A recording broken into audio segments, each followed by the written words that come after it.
Preventing marital stress is a vital thing that all of us should know how to do. I'm Paul Friedman. I founded the Marriage Foundation. And in this video, I'm going to help you realize how to avoid marital stress. I almost could say mental stress. And I'm going to tell you, spoiler alert, it's not caused by your wife. It's not caused by your husband. Now, one of the problems that we have in society is that we don't really know how to be married. If we did, then marital stress would be non-existent. Why am I saying that? I'm saying that simply because when you know how to be married, it's like knowing how to drive a car. It just does what it's supposed to do. And what a marriage is supposed to do, I'm building a contrast here. What a marriage is supposed to do is a marriage is supposed to provide you a beautiful environment of happiness, love, and harmony. Really, if you think about it, when you first got married, that was in the back of your mind. Most people get married because they fall in love. Love is the pole star that I'm going to guide you towards. So here's what happens. In order for this to make sense to you, avoiding the stress of married life is to sort of arrange for you how a marriage is supposed to be. Let's begin your day when you wake up. And what do you do when you wake up? Do you look at your husband? Do you look at your wife and go, my God, how fortunate I am? Or do you look at your watch and go, oh my God, I'm going to be late? Do you remember that your husband or your wife is the most important person in your life? We forget that. When you have your mind on this or that, and your spouse says something, and it kind of doesn't slide into your consciousness, but it hits something, what that's telling you is that your mind is in the wrong place, that you're not paying attention to what you signed up for in your marriage, which is, remember I said so, love, harmony, and happiness. You could shift the order around all you want. It doesn't make any difference. When you're running your marriage properly, you get all three. Now, let's start with how to avoid this nuisance. I'm going to call it a nuisance. Stress is a nuisance after all. If you weren't married, or if you weren't married to the person you're married to, you would still have stress. Stress kind of comes with not understanding how to not take things personally, how not to take things on. And so the way to do that in marriage is not merely to step away from what you might consider a trigger, but the way to do it in marriage is oh so beautiful.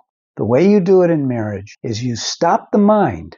As soon as you start feeling a little bit of tension, you stop the mind and you go, whoa, I am married to the most beautiful woman in the world. I'm married to the most loving husband in the world. And you take a different train of thought than where your mind was going. Many people imagine wrongly that the stress in their marriage is caused by their spouse. Nothing could be further from the truth. You need to remember.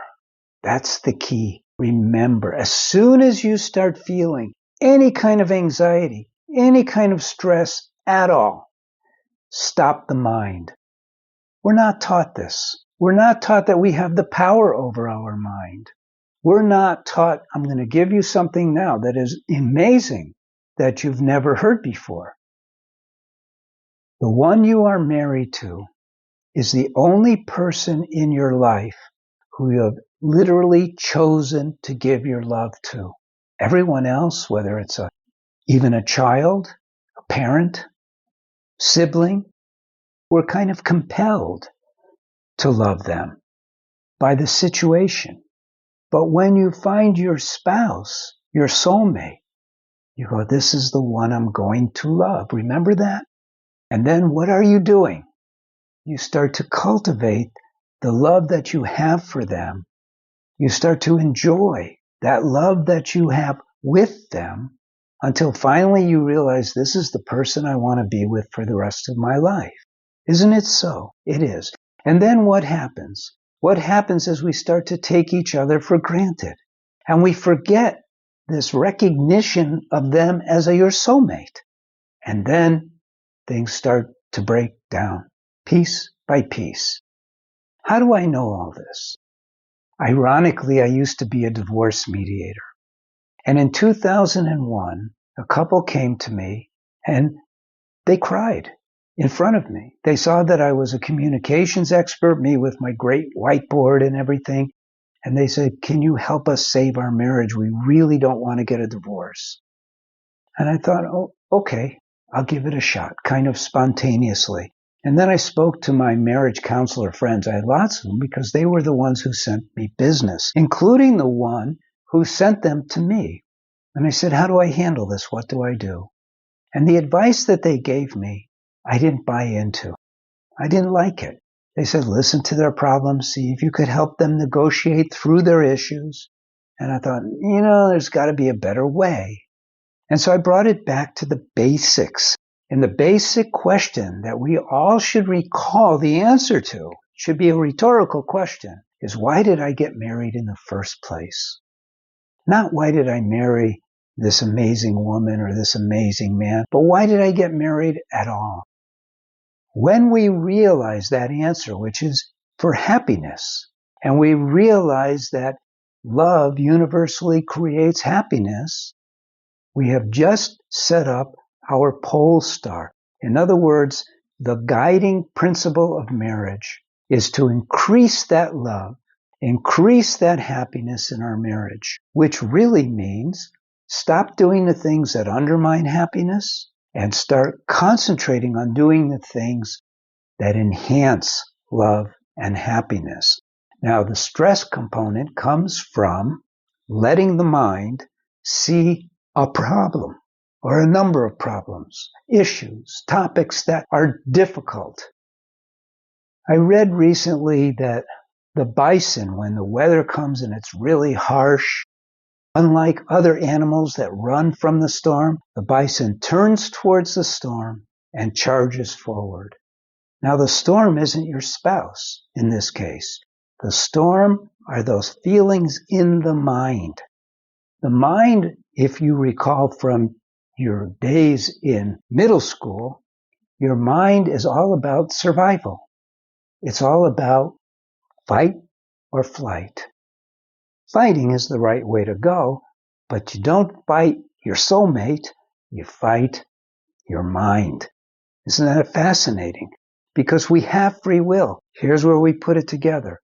You use your mind to go against the current and make your mind feel that love, recall those feelings of love, recall those feelings of harmony, and put yourself in that position.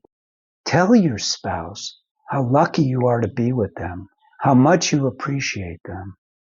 If you don't just back off and go, okay, I'm not going to let this affect me, that isn't going to work. But when you reverse that flow of energy from the negative towards the positive, not only will it work, but it'll start moving you in the right direction back towards happiness in your marriage. I'm Paul Friedman. I founded the Marriage Foundation. I've written a couple of books, and you should read them. One is Breaking the Cycle, or you could read Lessons for a Happy Marriage. They're both great. If your marriage is in a great deal of difficulty, then what you really need is the online course, either for men or for women. Now, why are there two? Well, it's not an anti-New Age kind of thing at all.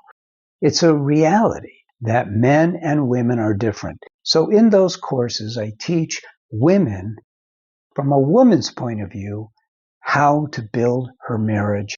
And I teach men from a men's point of view how to build their marriage. And the interesting thing that is really missed in our society is that one person is who saves a marriage for those marriages that are saved, not two. Very, very rare. So again, I thank you for stopping by. visit our website, see what all we have to offer. And I'm Paul Friedman. I founded the Marriage Foundation. God bless you and take care.